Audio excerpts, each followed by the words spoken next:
Hi, my name is Jackie Inquison and I am your gluten-free guru. That's right. And today we're gonna make some delicious pizza. That's right, so get ready. We're gonna start off with Bob's Red Mill because we like to use all dedicated gluten-free products. And these are all made in a gluten-free facility. That's already mixed together. And this is our egg replacer and quarter cup of extra virgin olive oil. So we're gonna take that and we're gonna mix it in with our bloomed yeast. So we're gonna mix this guy in. We're gonna give this guy a little whirl. Now we're gonna get him in here. And like everything in my kitchen, like this spatula, everything is made with love. So we're gonna get this guy incorporated. And you slowly just kind of wanna mix it in. Hold on a second. So we're just gonna get in there.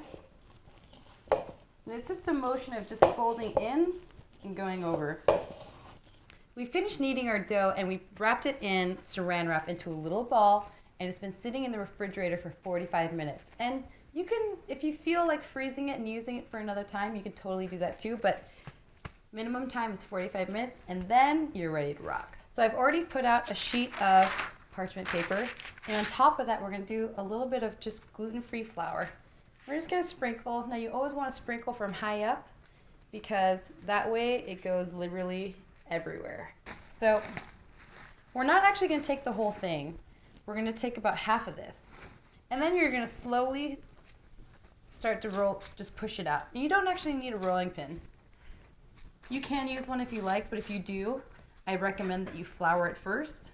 So we're going to use just a regular griddle. I put a little bit of oil first, and then I sprinkled it with a little bit of ground up cornmeal because it gives the bottom of the pizza that kind of nice Italian crust that we all like. So, and this guy is going to go in 15 to 20 minutes. But just remember, all ovens are a little bit different with temperature, so keep a good eye on it.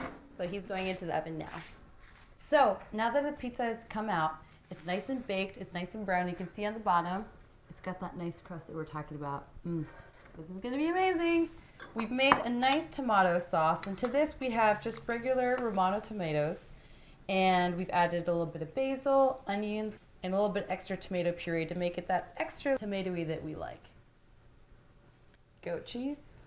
We're going to add a little bit of manchego as well. Then we're going to add a little bit of sauteed red bell peppers and green, just for a little bit of extra punch of color. Now we're going to put this guy back into the oven at 400 degrees. So the ding has just gone off my timer and I'm about to pull out the pizza.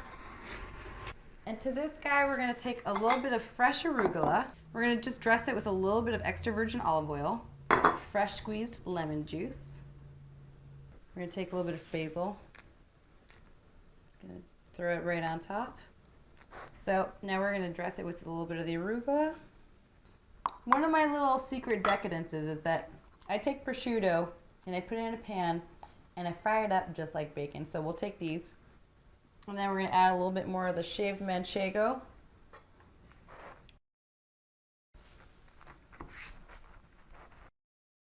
So whatever allergy you have, if you're gluten-free, dairy-free, let's make some delicious food. Till next time.